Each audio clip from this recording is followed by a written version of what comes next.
So Donna, are you going to start the process? Is that how this works? Yes. Where's my script? Just a second. Well,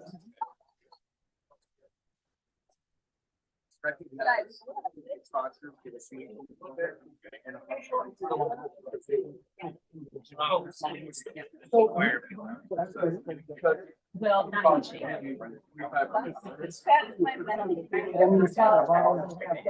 right. I still have not said that. Good. She said it means something. So I don't need, I'm not saying that.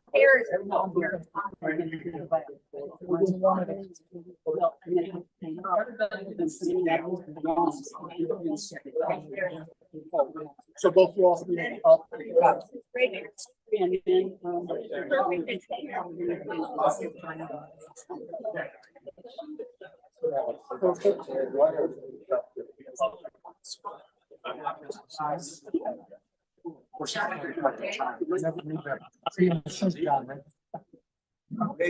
I think it's a new one. Oh. I figured it out. Hello, friendly club. Hey. Hey. So we're gonna do it as we always do. We're gonna start with pledge allegiance, and it's always like, who do I pick? And today I'm picking my friend Randy because it's his birthday. Randy, can you lead us in a pledge of allegiance? It would be my honor. I Pledge allegiance to the flag of the United States of America and to the republic for which it stands, one nation, under God, indivisible, with liberty and justice for all. Roger, it's my birthday as well. Shall I do the 4-way back? You shall not. Is that the truth? Is it the truth? It is the truth. You know what, then, my friend, would you do the 4-way thing? 4-way back in the way I interact with others first. I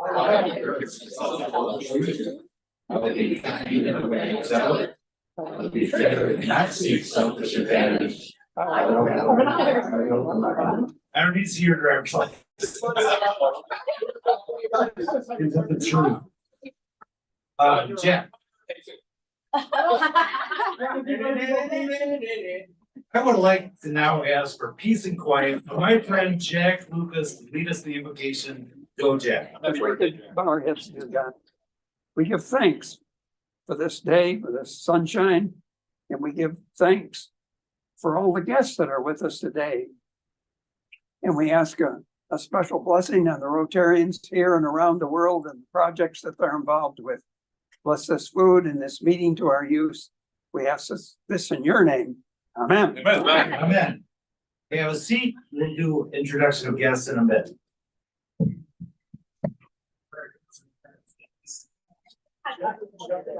Anybody like it? I mean, I our table.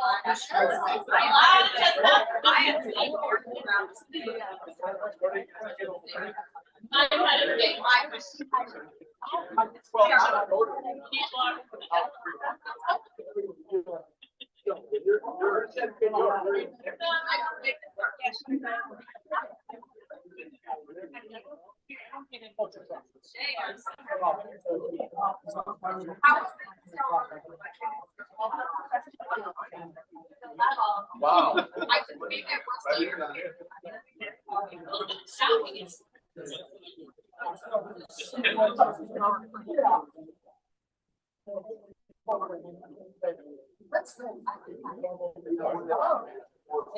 We're all about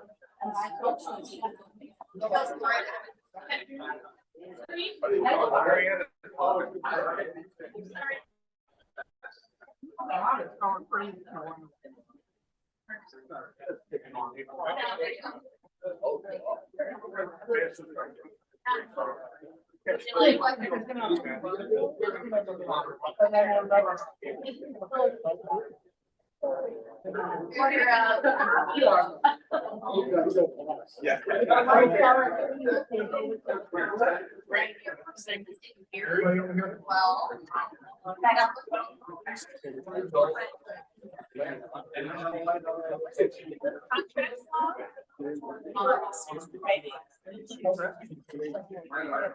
Okay, we're gonna jump into guest introductions. No guests at this table. Pat, are there any guests at your table?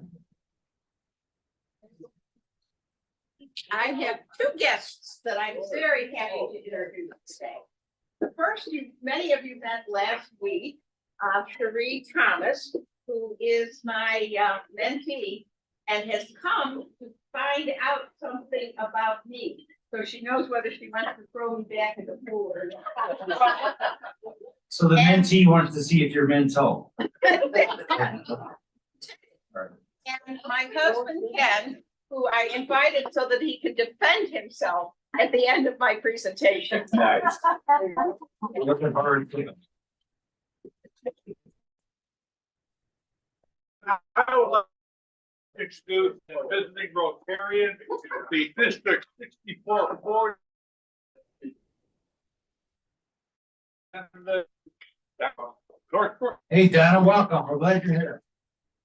And I would be remiss if I didn't also say that Cherie is also my mentee, a Harper College alumni. She knows you're mental, so She is well mentored. is there anybody, any guests at the loud table? Oh, I'm sorry. Yeah. And I want to introduce my wife, Mary Ann. Mary Ann.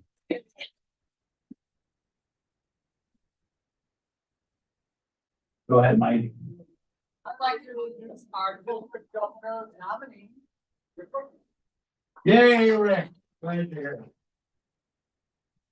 Anybody at your table, Jeff? Another assistant district governor, 5440, Jim Thompson. Hey, Jim. Congratulations. This time, if you have an announcement, please come to the front of the, I'm sorry, I apologize, Mr. Sultan. Yeah, yes, but I would like, since Monday, it's a very special day, Veterans Day, I'd like to ask all of that state of the veteran. That's a good one. If you're a veteran, please stand and be a veteran.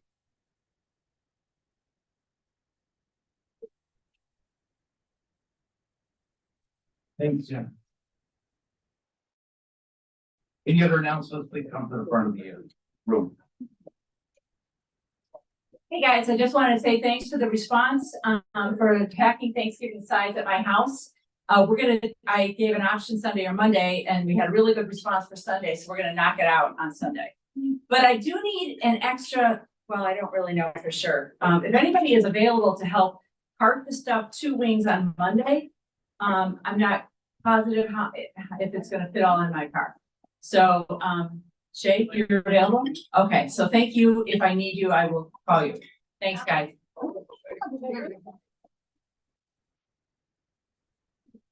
Last week, we had our first meeting of the Caribbean Classic, which is being held March 8th next year. It is completely all planned and ready to go, so have no fear. No one's listening anyway. All right. If you missed the meeting and still want to be a part of it, please let me know today, and I can at least include you in on all the emails that are going out. But we've got a really good committee. Everybody has committed to do the things that they've committed to do, and we could just use any type of help that you are willing to do. So come see me after if you're not already on that email distribution list. Thank you.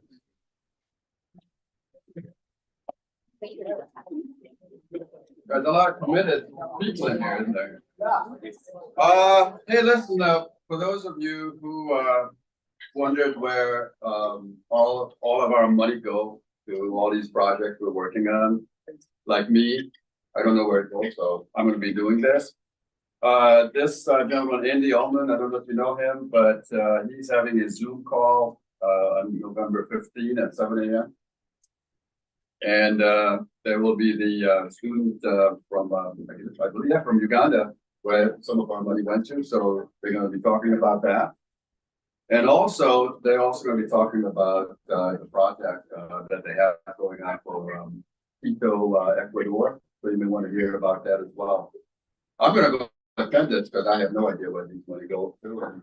And the thing is, I'm running the grant program. Isn't that something?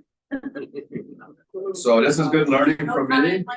Right, so this is good learning for me to know where the next project that I'm working on, and where the money's going, so. I'm committed, I know every one of you guys here are committed, you just happen to be out running around. All right, have a good one.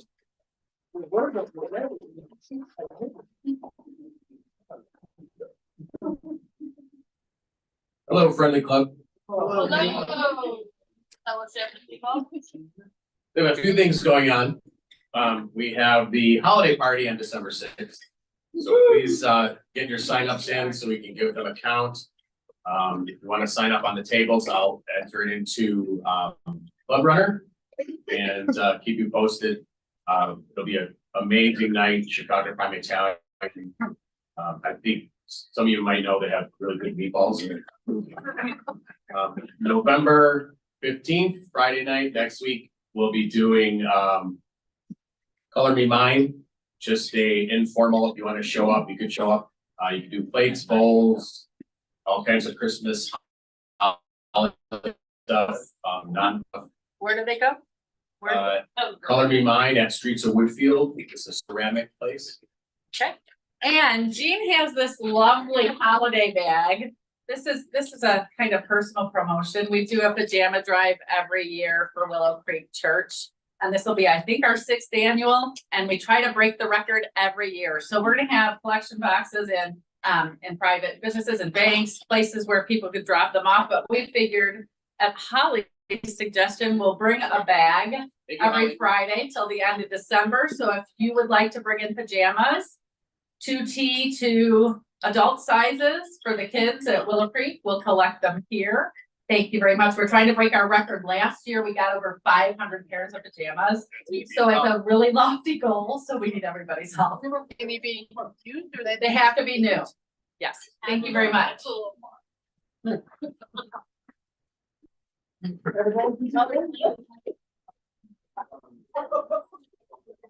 them now. It could be Halloween season. Ready?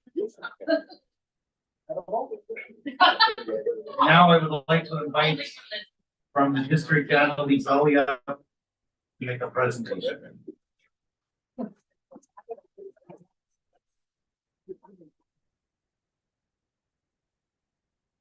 I appreciate you giving me a few minutes today to bring, can you hear me well enough? Do I need this? I don't know. I appreciate you having me here today to bring greetings from the district and introduce you to, can you hear now? Introduce you to four people today who will be getting major donor acknowledgement. And before I call these people up, I want to just talk to you about a few things about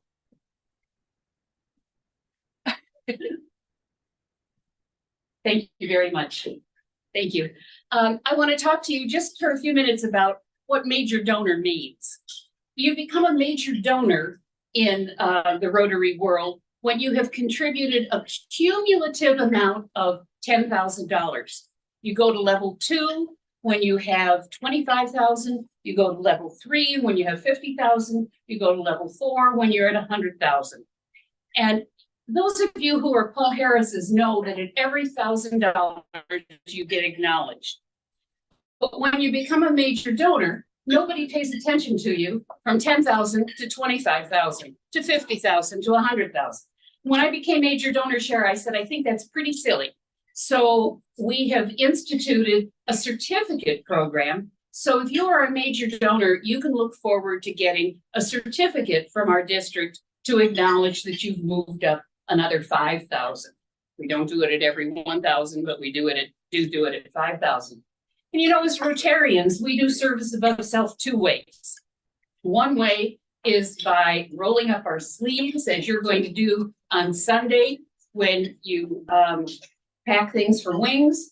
as you're gonna do when you go to the store and buy pajamas and bring them to give to a child for Christmas. And many of the other ways that you roll up your sleeves. The other way we do service of us is giving money. Money to the foundation, and that money 3 years later, if you did the share fund, and you can use it for grants, for global grants. And when Mike Erickson was foundation chair, I was able to write the only grant that has ever been written for Shelter Box, the disaster relief. I'm team lead for that in the district. And that was a thrill. We sent $124,000 down to Haiti for the big disaster down there. Mike, I think, was surprised that that happened. He told me I wouldn't get 50 clubs. That was what I was told. I had to have 50 clubs in order to get 50,000 from the district. And he said, you're not going to get 50, you're going to get 15. Just be happy. So 64 clubs later, Mike was having to say to his wife, well, this lady keeps calling all the time, not because she's hitting on me, but because she's doing this grant. So I thank Mike for helping me with that aspect. And I thank all of you who contributed money so that that could happen. So before I call your new major donors up, could I ask every major donor in the room to stand up? And I want you to stay standing. Stay standing. Will every Paul Harris in the room please stand up? Okay, now stay standing. Will everybody who has ever given any money to Rotary please stand up? Okay, stay standing. Now, anybody who is thinking that maybe sometime in the future you're going to give money to Rotary, will you please stand up? Okay, thank you. You can sit down now. I want to thank all of you because it's because of your efforts that we're able to do things like the global grant that was important down in Haiti that I was teasing Mike about. So now I'm going to ask Mike to come forward. I would invite Cheryl, but it's a little bit of a long walk for her. I'm going to invite Jean to come forward. Jack, if you'll come forward, and Lucas, if you'll come forward. George, yeah. Can I ask you to come up? And Rick from the governor line, will you join us? And Jim AG, will you join us? I'm going to turn the microphone over to George so he can do a brief Rotary introduction of each of these major donors. I know they don't need an introduction, but you'll be surprised how many times Rotarians tell me, oh, I didn't know that about that person. So enjoy. Okay, so I'm going to be introducing the three from our club here. First, I can hear you, you're good. good, Mike Erickson.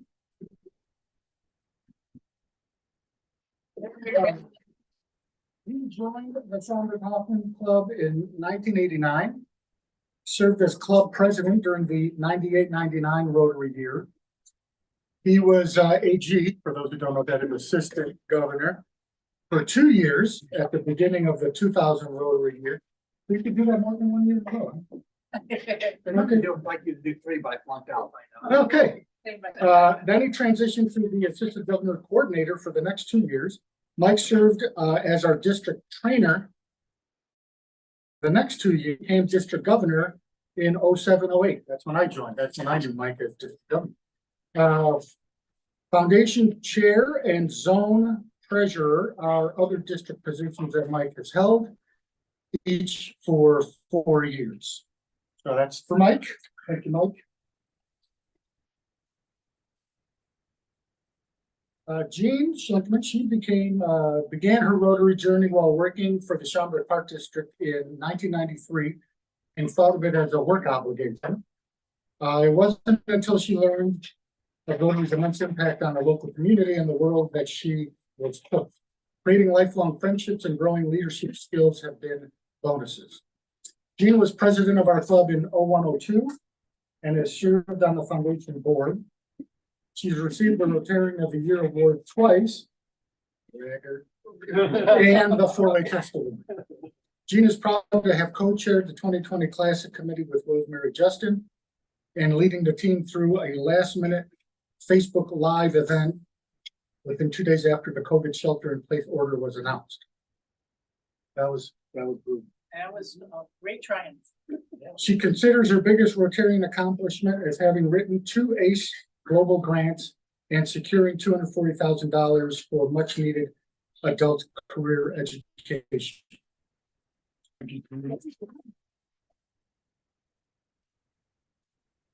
then last but not is, and I didn't know this until yesterday, but Jack is really Dr. John. So in high school, Dr. John was a junior Rotarian, which I believe now is Interact. Dr. John, I'm never going to call you Jack again. Dr. John moved to Schaumburg in 1969 and asked to join the Schaumburg Club in August 1970. He was president during the 75-76 Rotary year. Dr. John was the one to start the vocational scholarship for our club and for the district. Never knew that, for the district. That's awesome. He also helped to start the Schaumburg Breakfast Club, not the movie Breakfast Club, the Schaumburg Breakfast Club that's still functioning today. Dr. John has continued working on club projects during his Rotary life. So thank you, Dr. John. We're going to pin these individuals. So Rick, if you'll take a level 2 to pin Mike, and Jim, if you'll take a level 2 to pin Jean, and George, if you'll take a level 1. I'm still doing something? Yes. Oh. You have to work for your lunch today. Take a level 1 to pin Dr. John. Dr. John. And Lucas, I have a pin for you also.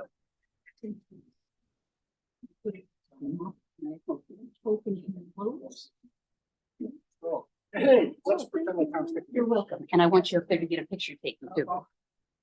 So whoever takes pictures in the club, if we can get a group of the major donors, and Lucas is coming to join you. I want to ask that you wear your pin with pride and mention to your club and to you that the world of Rotary has more opportunities to do more good work because of your contributions, and I appreciate it very much. Everyone needs to get. No, go ahead. You gotta get the photo. Yes, Take it without you. I never do. All right, here we go. Ready? How about it? All right, give me the pouty face. No, give me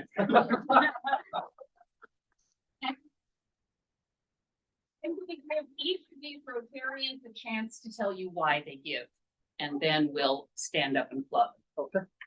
Cool. So the reason I give is I know the money is going to good use. The Rotary Foundation is highly rated by Charity Navigator. And I've had a large part in where the money is going for my role as district governor and as Rotary District Foundation chair.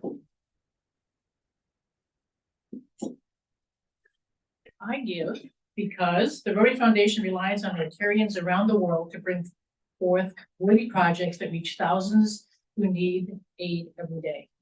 And I can tell you, having written 2 global grants, that the amount of research that you have to do about the community and the project, the amount of time that you have to put in to write those things and to make sure that they are indeed worthy is true. So anytime that the club or the line give money to the Rotary Foundation, I know that it's secure.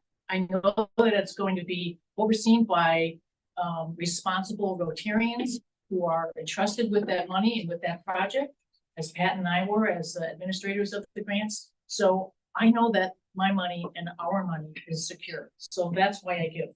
Contributing to the TRF is a way that I can share my good fortune with many, many others around the world.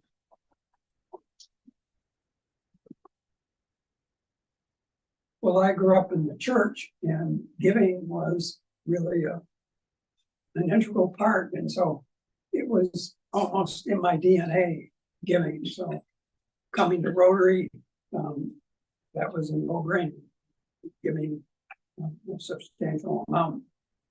And the other thing that impressed me when I first joined was that Rotary, unlike other foundations, they kept them for 3 years and then the whole amount was used. I mean, no other foundation I knew operated that way. So, I mean, so all the money that you gave was gonna go for the foundation. So that was another motivator.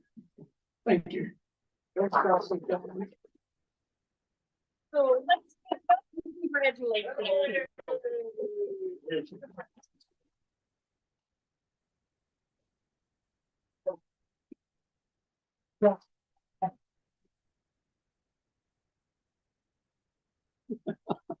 You know, Paul Harris said that we know Rotary, but the world knows Rotary because of what we do and how true that is. And I thank our new major donors and all of you for your contributions to the foundation.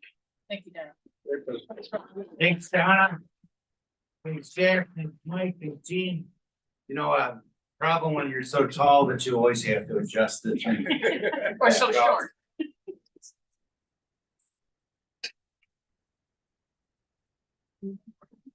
No, you keep that one. Who's happy? Yours. Who's happy? Yes, ma'am. I am $10 happy because I'm going to Scotland on Thank you. vacation. Wow. Wow, would you mind collecting? Fantastic. Who's happy that you go first? All right, who else is happy? Yes, sir. I'm $10 happy. I haven't been there for a few weeks.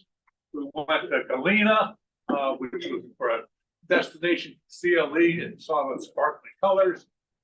Then went to Seattle for the Community College Congress and then visited our youngest monk, Michelle in Western Massachusetts last week. And it's good to be here, especially with. Glad you're back, Bill. Glad I'm back. I thought I saw someone over here. Someone over here happy? No? Okay, Diane, go ahead. I'm just happy that this is my happiest day of the week with you guys. So I'm just always happy every week and I'll continue. Mr. Birthday Boy, Which one? you. No, these days. People are making up birthdays. I'm happy, $10 happy, because it's my birthday. Hey. And, heading out to Washington DC this weekend. Yay. Gene. I'm happy to be a major donor and I'm very thankful that somebody like Donna, who's enthusiastic and gives a wonderful presentation and educates us all as the chairman of it. And I'm also very happy because our very own Jeff Miller, who is the pickleball extraordinaire, helped me out with flying signs. And I appreciate it. Right, I want to go now. I'm happy. I have 10 happy dollars, 5 because I just got back from a golf trip in Nashville. And that was awesome. And 5 because is Rachel here or is Rachel? Oh, I'm right here. Rachel, you may not know who this is, but there was a rock group in the 70s called Kansas. I do know. And I'm gonna see them tomorrow. All right. Fun. Other birthday boy. Okay, so I'm $20 happy. That's 10 more than Randy. And I'm 64 today. I know, I look 68, but I'm only 64.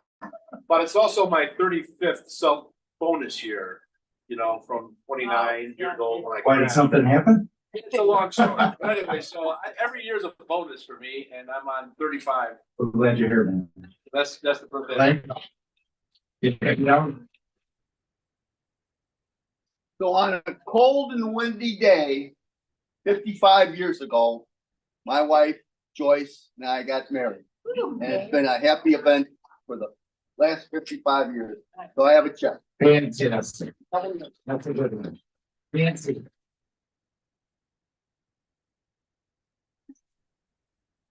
Fabulous delayed dinner that includes the chef in recognition of the It was my pleasure. Jim.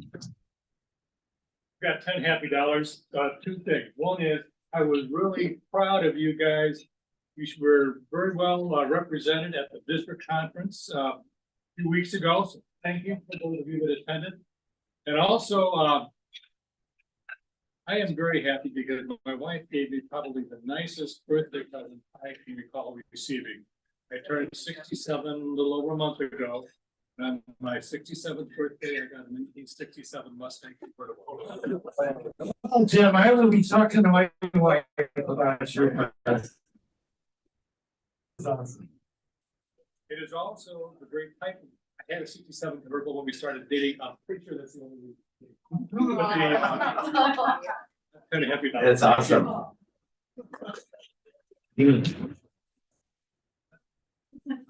I'm 40 happy now. 42 years from now, I met this guy doing community service work. Wow. 40 years ago. Yeah. Stoners. For those of you that are guests, Stoner is their last name. Anyone else? Yes, sir. I'm so sorry, Ted. Can you go, please? All these other things now, yeah, I could go after. I have $1.50 in my baseball team. I always brag about the baseball kids, I'm gonna brag about my daughter. All right. So she, had a little, last spring had some problems, I don't know, but she has overcome them and got accepted in a school she wants to go to. Upper Peninsula.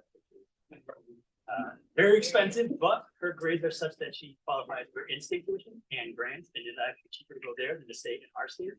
And she's going up again this weekend. We're going up again this weekend, where she might get more money. So I'm very happy. Fantastic. That's a good reason to be here. What? I have some happy dollars here because Rotary is a great supporter of Shelter Box. When people don't have any place, any shelter in their life, Shelter Box comes through with the most amazing tents, comforting things to give them just a place to go back to, a place of shelter. It's been one of my great organizations that I've supported. In fact, I wrote a check this morning. There's going to be a meeting on November 14th online for anybody who would like to find out more information about it, or like notes and everything else. But it's a wonderful organization. I wrote a check today, so what's another 100? Oh, fantastic. Thanks so much. Donna, looks like you're happy. We're happy you're here. I'm happy to be here, but I want to say something about Shelter Box youth and to everybody in the room. We have a Rotarian in this district who on Giving Tuesday is doing a $75,000 match. So when I wrote my check, I put on the memo line, please hold this for Giving Tuesday and use the match. So you might. Yeah, give $75,000 to get the match. No. You send out. But I hope we give a little more than that. Give me 75,000. And yes, do come on the virtual on the 14th. And I want to talk to you some more because I'm the ambassador team leading. I want to know more about you. You know, guys up California, Sacramento too. Okay. So, yeah. I want to talk to you. Thanks, Donna. Alan. Well, after listening to some of these happy dollars, I feel hopefully $5 for Jack Lucas and my team, the Lions, who beat the Green Bay Packers Sunday in the rain, and it was really a great thing to see after 52 years. Thank you. We'll start with Rick. Frank. You. I have a 20 happy dollar, and for a couple reasons. Number one, I love coming out and visiting clubs, and the energy here today is fantastic. So that just makes me really happy. Also to celebrate your major donors. Always a wonderful thing to see those who truly service above self, give beyond. So it's much appreciated. And then to be here again with a fellow Marine, who I met, how long ago was that, Alan? Maybe a month ago. Who wasn't necessarily sure that I was a Rotarian, but we got through that. But we have a grateful birthday coming up on Monday, so hoorah! Hoorah! Hoorah! Mary?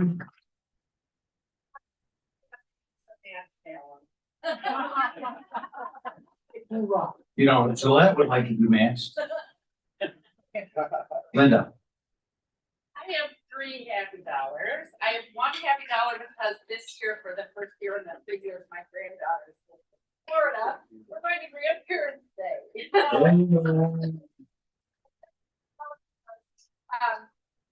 don't know if you saw on Facebook, my son, when he was about 10, stuck a hose in my driveway in a hole and played for hours without mommy knowing where he was. And all of the sand and pebbles came out the other end. So my driveway's been imploded for about, 15 years. I'm getting a new one today.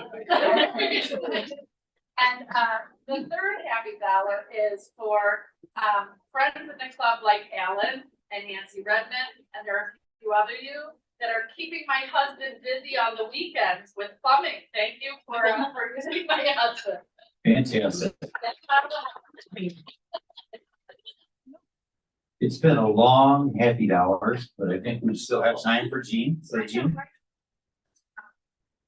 Mine is too, friend. I didn't get it. So I have $200 for my daughter Bailey. She had a wonderful choir concert last night, and she has 2 nutcrackers coming up in the next few weeks. So some other things on the front. I have $2 because I got to welcome Santa at Woodfield Mall yesterday for the choir concert. After I went and made probably the best pumpkin seeds I've ever made in my life. So they were delicious. And then I have my final $2. I belong to a network, actually Linda does too. And we have somebody in charge of planning the holiday party. And this person mysteriously just disappeared and left us all squandering to try to get it all done. And we did. And that person, ironically afterwards came and said, hey, what's going on at the holiday party? And I said, don't worry, it's all taken care of. So I have $2 for a wonderful team picking up Alan's slack or whatever.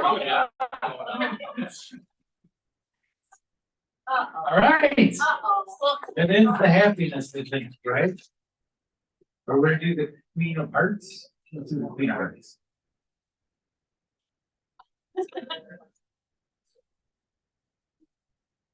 Did you go to one of them?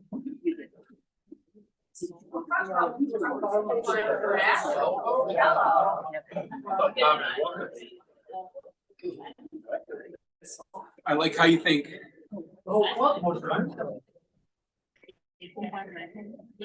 This is a big day. Somebody's gonna win it today. I still like how you think.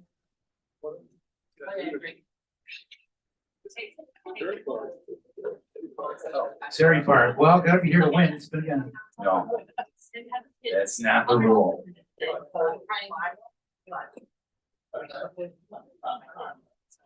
I don't think there's only What's number 6?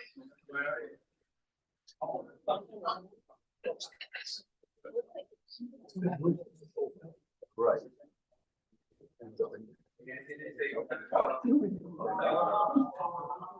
Oh, sorry, Terry, play again.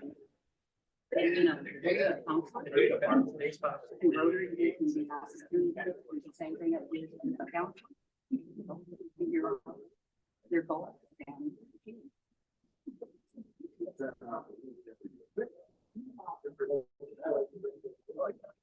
Ladies and gentlemen, distinguished guests, it's my great pleasure to introduce the fun and frolic fine master extraordinaire, Mr. Alan Gay. Alan Gay.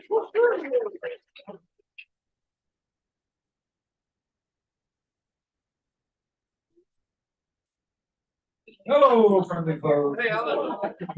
So for all our guests here, we have a tradition, our club, a longstanding tradition that's been going on even before I've been a member, about singing happy birthday to our birthday boys. So I'd like the club to start the serenade. Jean, would you start leading us in the happy birthday for our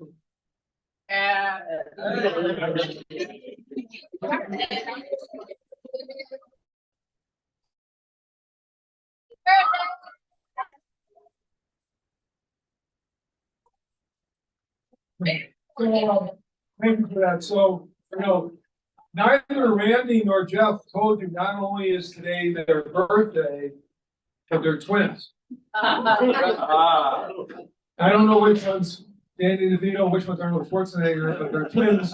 so would you two gentlemen please help me collect money today? I need someone over in that corner. Bruce, you're not doing anything. Would you, worthwhile, so get up and collect money. I'm walking in today and I saw all these people playing golf. It's a beautiful day, November 8th. Who thought? So if you are a golfer and you're not playing golf today or this weekend, that'll be $2. So Shay, you know, there's a long-standing tradition in the club that you're really not a member of our club until I find you your initial initiation. So in the honor of you being a member of our club, you can contribute $5. If you don't have a guest at your table, that'll be $2 per person. If you have more than one guest at your table, you're hogging them from everybody else, so that'll be $2 per person for most of them. So a few years ago, Congress passed a law saying that all veterans are allowed to salute the flag during the Pledge of Allegiance. So if you're a veteran and you're in the room today and you did not salute the flag when we did the Pledge of Allegiance, that'll be $2. You know, it's amazing. Our speaker today is our program day is Pat, right? And look at all the district bigwigs we have here. We have the AG, we have the district nominee almost going to be the district governor and, you know, in this millennium. We have past district governor, just to hear you, Pat. So all of the bigwigs from the district who came here to hear Pat, I don't find guests, well, I do sometimes, right, Jim? Right? Okay. But I'm going to allow the district bigwigs to make a contribution to our club. So, Rick, what would you consider making a contribution to our club because you're here for Pat? Well, I thought my happy dollar. Well, you thought wrong. Well, here's what I got left. Okay, so Jim, while he's thumbing through, oh, that'd be great. Thank you. What do you think you'd like to contribute today, Jim? Based on that Mustang. Yes, I have $5. Okay, good. 57 Mustang. Did you bring it here? 57. It's not drivable. Oh, okay. Wait, does that say something that your wife gave you a non-drivable car? Is she trying to tell you something? Never mind. We have children here.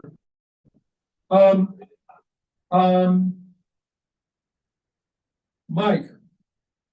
Yes. I've known you for a long time, and I can't believe that you were a naysayer. That you told Donna, no, you can't do that. So because of that, you're going to contribute $2, but being such a hot person and, you know, being hit upon, you're going to pay another $3. Because, you know, who can resist Mike Erickson? So Dr. John was president of our club. If you were not born when the year that Dr. John was president of the club, you'll pay $2. Donna, great presentation, and as I showed, we don't usually find guests, but with you, I'm going to make an exception. Why did you keep calling Marianne Lucas? I asked Dr. John what his wife's name was, and he said Lucas. Dr. John, what's your wife's name? Marianne. Why did you? Okay, so Donna, you know, Jeff is standing next. Donna, What is your wife? I can make change. Donna, Jeff is to the left. Why don't you contribute something to the club? Her name is Marianne Lucas. You know, Jim, you know, the choice between Ginger and Marianne. Okay, Dr. John picked Marianne. So Jim Thompson, you know, I don't mean to pick on you, but they had a picture of all these major donors up here. And you were right in the middle of the picture, and you weren't one of the major donors. So I'm not going to fine you for that. I just wanted to point out that. And then snowbirds, we have some snowbirds in the club who are going to be leaving us soon. We're going to break our hearts. If you're a snowbird, you're leaving us soon, Jane. Anybody else, that'll be $5. Holly, it doesn't pay to sit near the fine master because I turned and I saw you on your phone. So you'll have to pay a $5 fine for that. And my phone went off twice today. And here's $10 for that. It's $5 for your phone.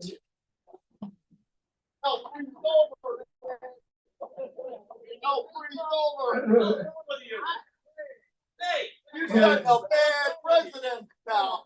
Yeah, and Gene Walter, you know, the sympathy that I got because I had major surgery and I wasn't able to go out and look at restaurants is really heartwarming and very thoughtful. So because of your generosity and the fact that you went out and you decided to have it catered at somebody's office rather than finding a nice restaurant to go to, that'll be $5. And if somebody has some. I wasn't here, you can't find people right here. So, anybody else anybody here not fine? Rachel, were you fine? Yes, I gave my $5 already. Okay, anybody here not fine? Oh, one other thing, Jeff, you weren't fine? I don't know how that happened. Well, guess what? $5. And one day, Gillette's gonna talk about a trip he made to this country where I believe only he and I have ever been to. Welcome back, Gillette. I know it must have been a great trip. And everybody have a great weekend, and I can't wait to hear Pat's tomorrow.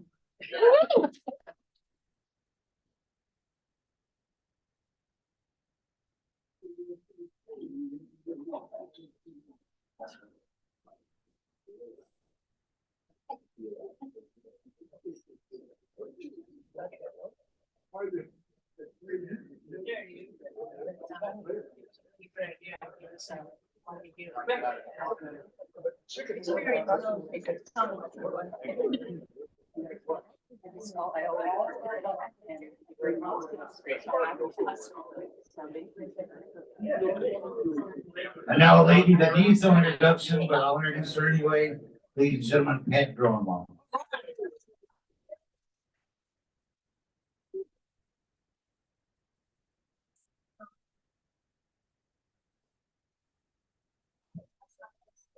There you go. There you go. That's how you do it.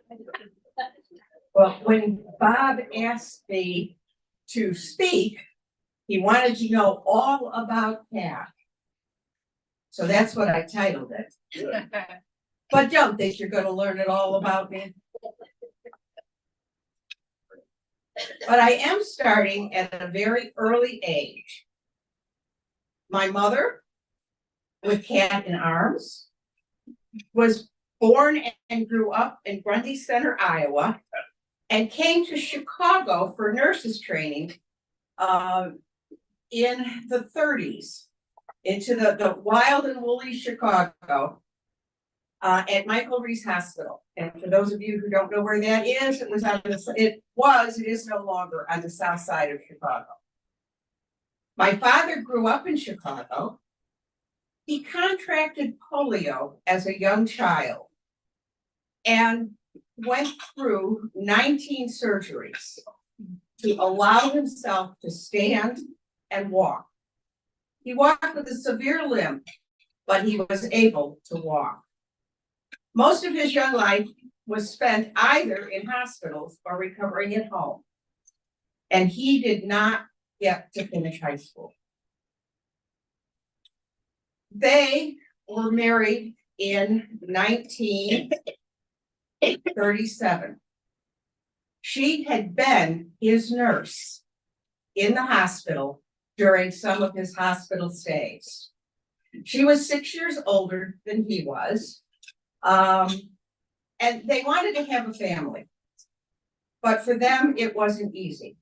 And some of the aftermath of my dad's surgeries contributed to those problems. After 10 years, they adopted me. I guess they had no idea what they were getting into. And I was such a cute little kid before I was old enough to talk back and begin to get into trouble. I was adopted into a fairly dysfunctional extended family. And those are stories that you're not going to hear, but it takes more than one drink before I tell those stories. But one thing that I did know was that I had two parents who loved me very much. And I don't ever remember not knowing I was adopted. But I do remember being told, and it was handled in a way that I was able to be comfortable with that knowledge from probably age 3 on. It just was part of what our family was. My earliest memories are sitting in a high chair in the kitchen, watching my parents work together in the kitchen. My dad was a good cook. My mother was not. She was a great nurse. She was not a good cook. It's a shame they were born in the time they were, when role reversals were less acceptable, less common, because my dad would have been a great mom and my mom was a much better breadwinner. But it wasn't possible back then. And my warmest early memories are of being read to. And I am still a lifelong book and story addict. And that started very early. My dad's health deteriorated to the point where he was no longer able to work. We had some rough patches. My mom went back to nursing when I was 7. And I spent as much time outside looking for trouble as I could possibly get away with. Hence the pictures that are on display now. I was still kind of cute at that stage. So are. And my father died just before I turned 10. My mom's cooking had not improved at all by that time. By the time I was 11, I had taken over most kitchen duties.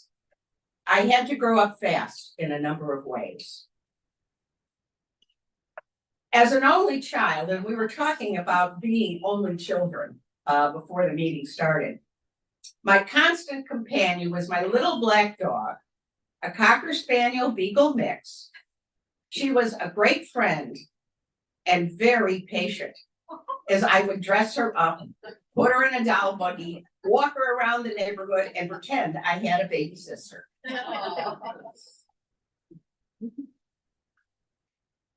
I went to Parker Elementary School on Chicago's South Side in the Englewood neighborhood. The school was predominantly Black, understaffed, and under-resourced in every way.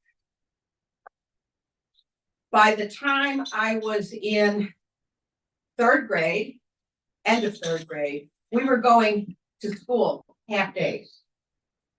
One class met from 8 in the morning until noon. No break, no recess, no nothing.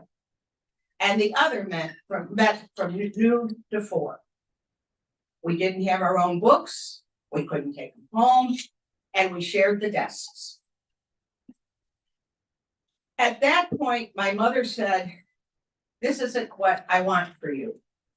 And so we ended up moving to another area, still in Chicago. And I went to an all-white school, Marquette Elementary, at 65th in Richmond, in what was the Marquette Park area at that time, which was in Chicago, one of the lily white communities in one of the most segregated cities in the country. That all-white school was night and day different from the school I had been in. When I went there, I was far behind grade level, even though I had been excelling in the school I left. I was in remedial classes for the first semester I was there, which was in 5th grade. By the time I finished there in 8th grade, I was at the top of the class.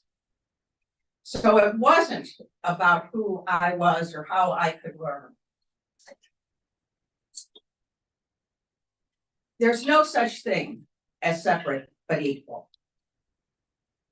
And that set me on a course, the realization of that set me on a course that has been important in my life ever since.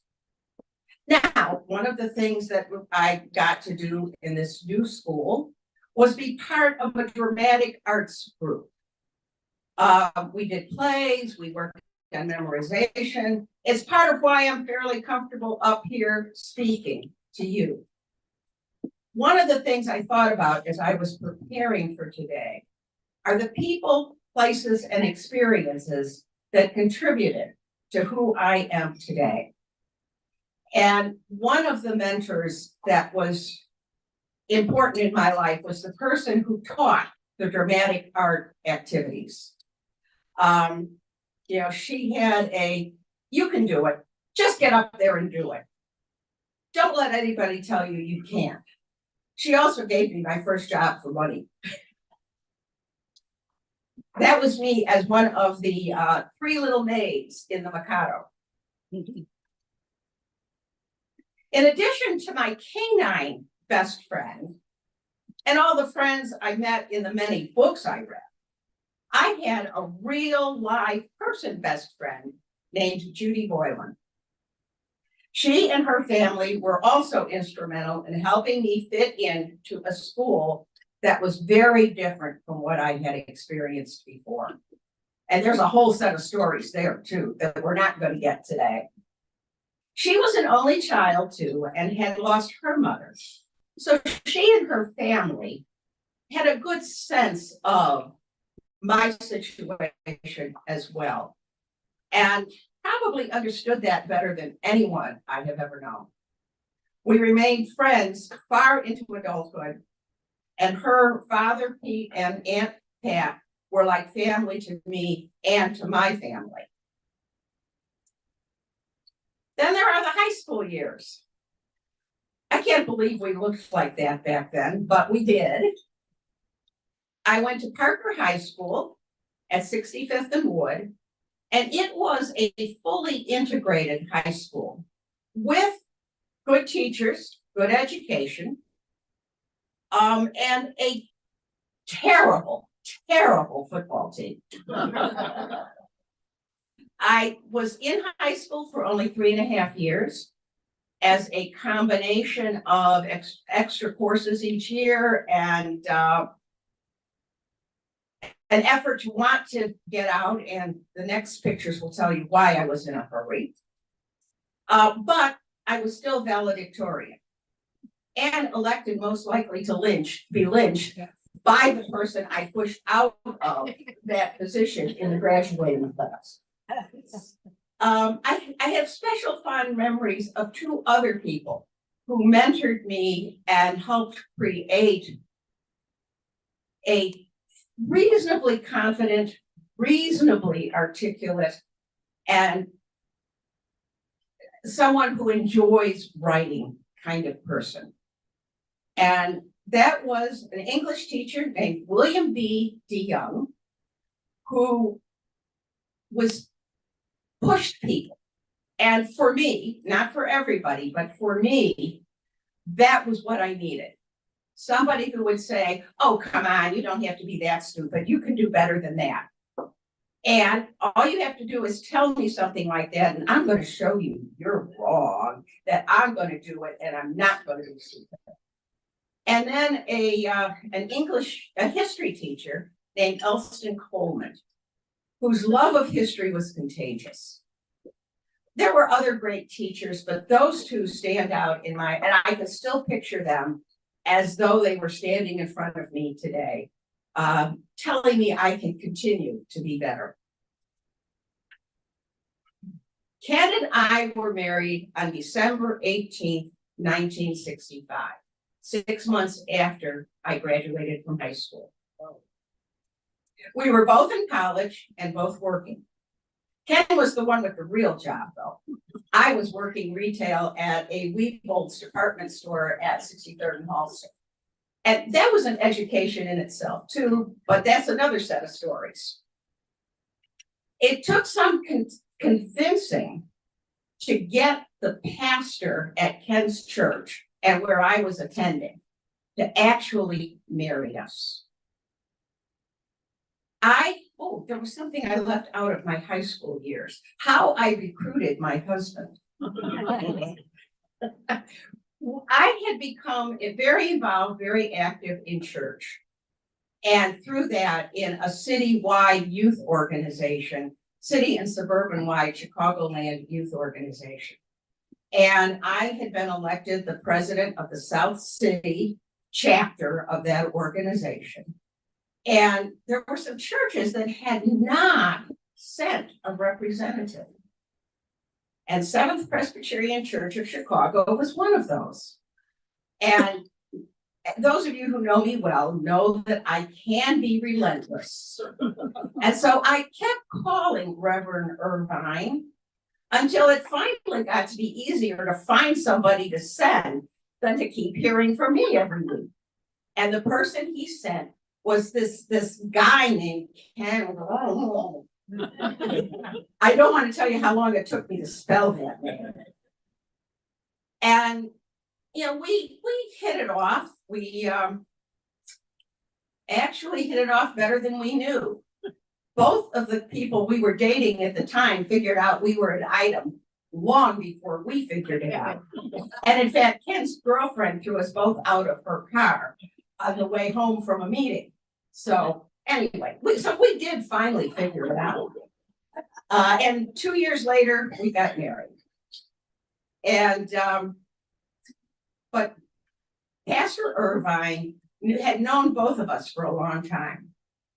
And he thought we were both too opinionated, figure that, and too stubborn.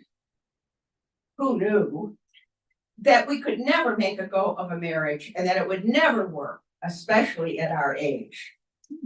He may have been right, but as Ken likes to say, 58 years is not a bad start. Actually, it'll be 59 next month. I think there is some truth that stubbornness is part of why we've made it this long. People said, lots of people, it wasn't just Pastor Irvine, you're too young, you'll never make it, how are you going to do it, blah, blah, blah, blah. Well, they couldn't be right. And so we were just too stubborn to give in to the tough times, the issues, and yes, being young does make it more of a challenge. But here we are.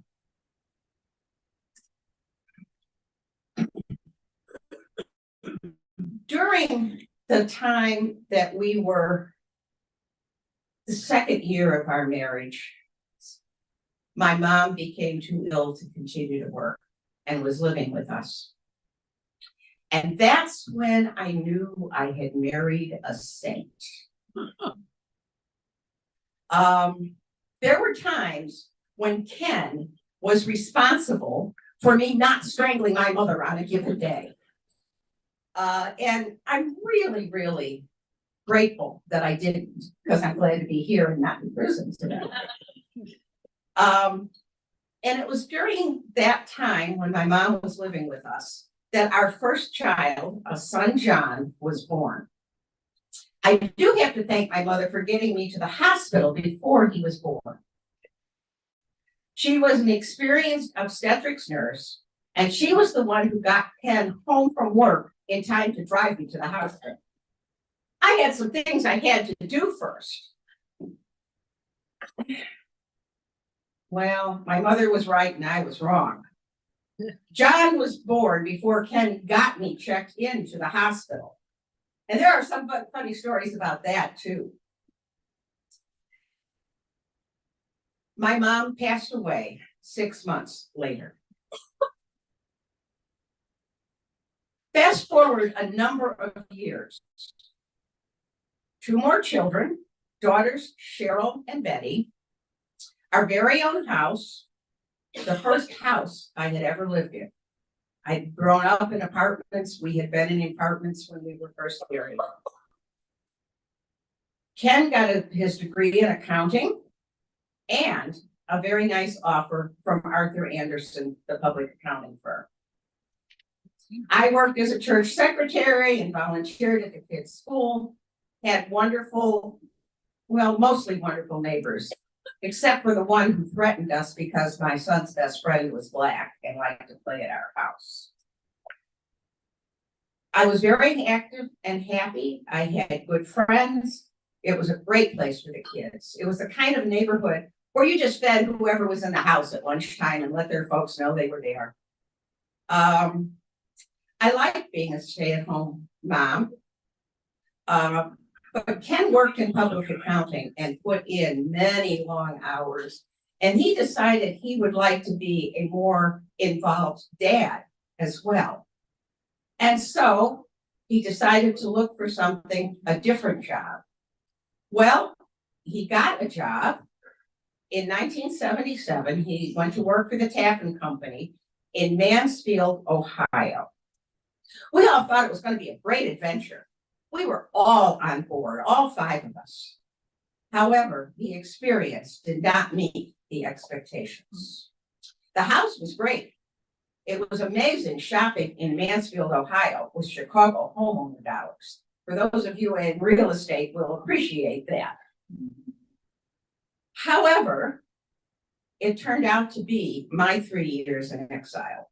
At least that's what I called it. I could not get a part-time job.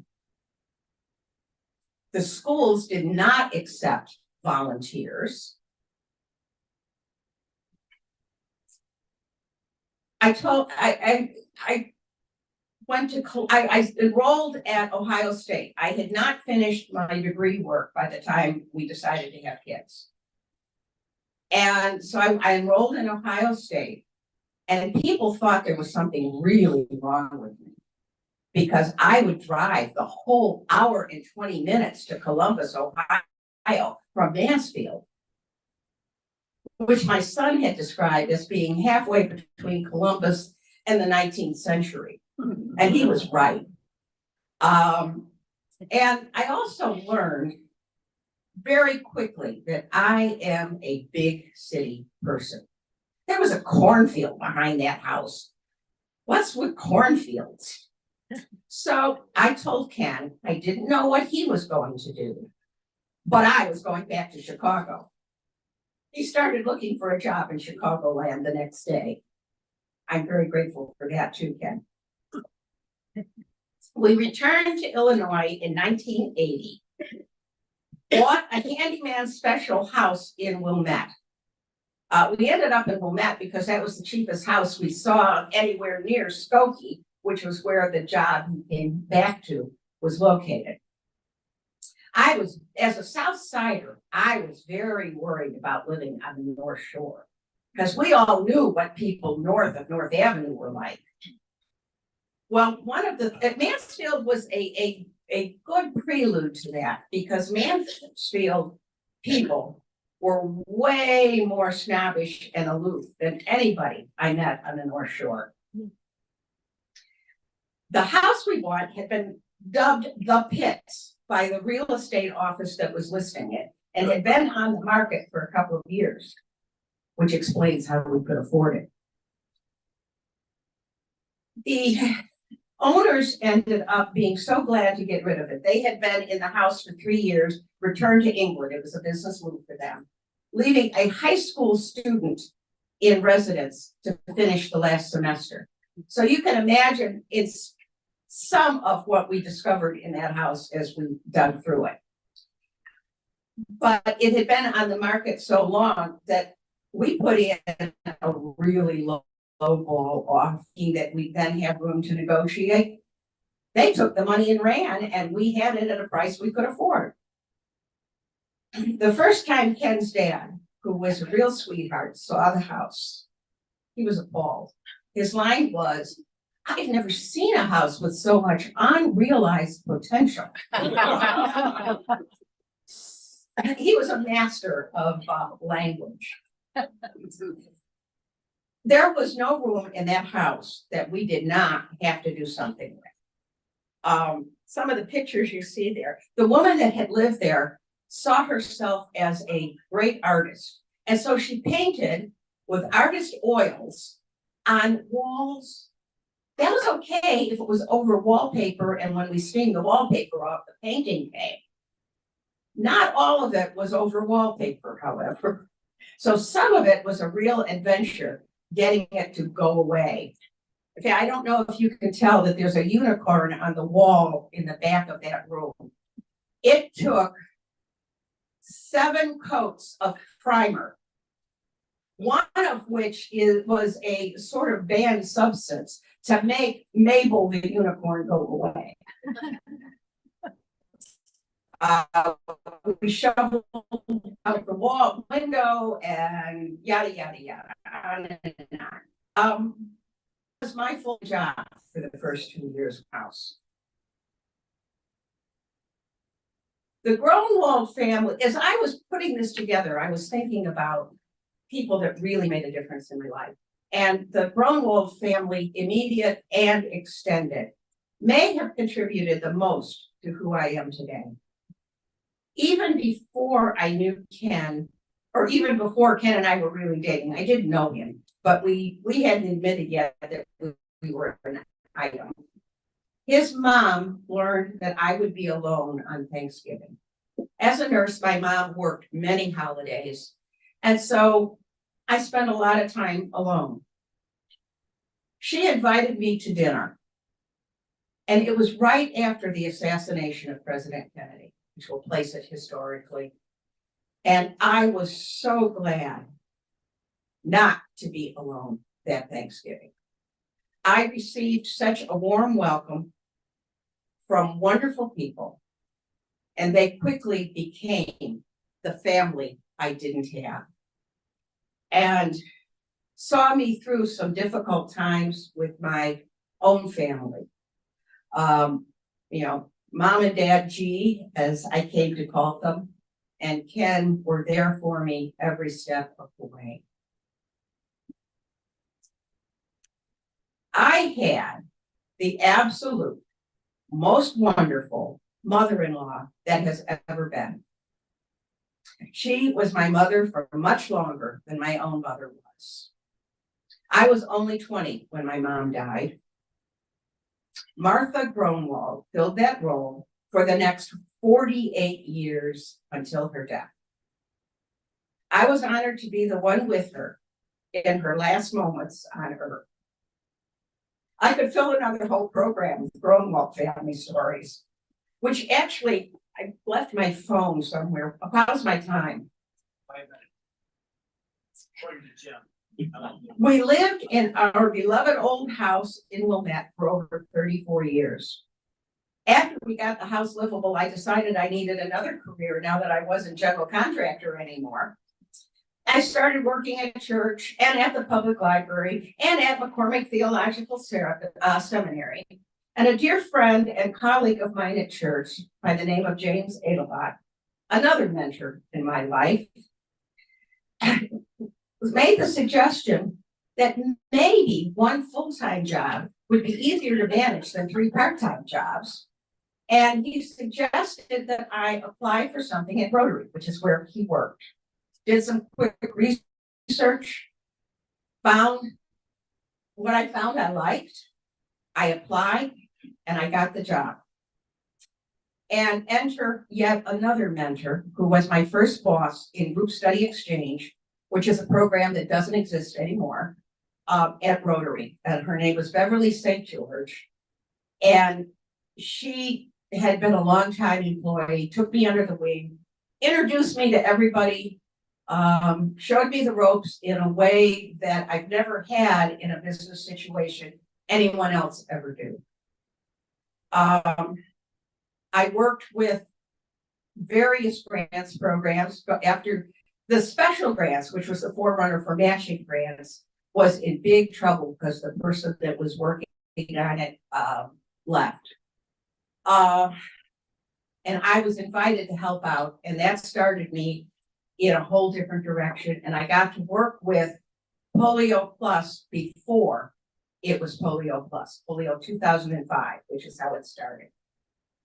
Well, as I progressed and ended up in a senior leader support role, I found myself in a job that required a degree. So of course I did it. Only 20 years after it was originally planned, of course. But I graduated with a Bachelor of a Bachelor of Science in Behavioral Science. In 1987 saw me start my career in senior leader support services as trustee service manager, and the chance to work closely with past RI presidents who were trustee chairs. Again, opportunity came my way. And by 1996, I was senior manager in charge of all executive services. I did hit a bump in a road at one point with a president who couldn't stand me, and I was sent back to the Rotary Foundation for 1 year. It was from that position in the Rotary Foundation that I was recruited by an RI president to come into presidential services, which was the best move I could have made at that point. 1988 was my skydiving summer, a lifelong dream that was not disappointing. I also joined the Rotary Club of Winnetka, which later became Winnetka Northfield, in late 1988. I was one of the very early women in Rotary, although not the first in that club.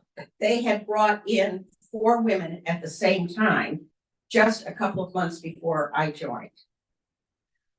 A highlight of that club membership was a Uganda project for micro enterprise that had a 3H grant by the club. And I was on the committee, and Ken and I were fortunate to visit that project for a site visit in 1999. I've never been treated so royally in my life. There's a picture there of me and a bunch of kids. I had a bag of candy. Nothing more needs to be said. And the recipients of that grant and the way the grant played out seconds everything I heard about why people give to the foundation. That project had a 100% payback rate. And we sat in one of the village meetings when they got all over each other if they weren't living up to the terms of the grant. 2 real quick stories about the fun part of that Uganda trip. We were in a park, a reserve, and I was on that little porch there when I saw this hippo just down by the river that was right past. Well, he was just standing there waiting for his picture to be taken. I didn't know how much hippos don't like having their pictures. I had no idea I could run that fast to get back up on that porch. And once I walked away, he was fine. And then the next day, I saw hippos running up and down the bank of the river and realized how stupid I had been to get that close to a hippo. More people are killed by hippos than by lions. Ken, however, also did a unwise thing related to wild animals. He tried to get out of the van to take pictures of elephants. Well, the elephants were very used to what the shape of the van was until the door opened. There is no sound like an angry bull elephant trumpeting at your husband. And we had elephants behind us. We had voted him off the island if he didn't get himself back in that van right then. Well, to the end of the story, retirement is worth the wait. I loved my career. I loved the travel I got to have. I loved the people I got to meet. I love being retired. We have time for family. We have time for relaxation. I have time for really being involved in Rotary. And to do the things that I want to do because I want to do them. Thank you all very much.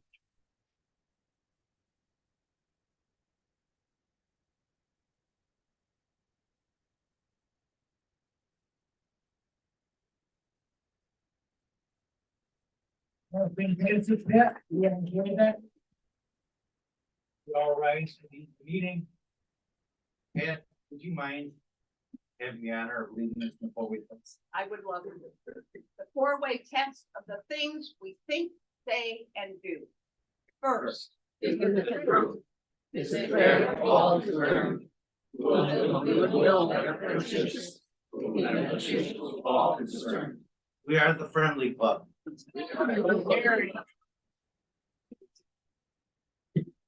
Nice meeting you. Congratulations.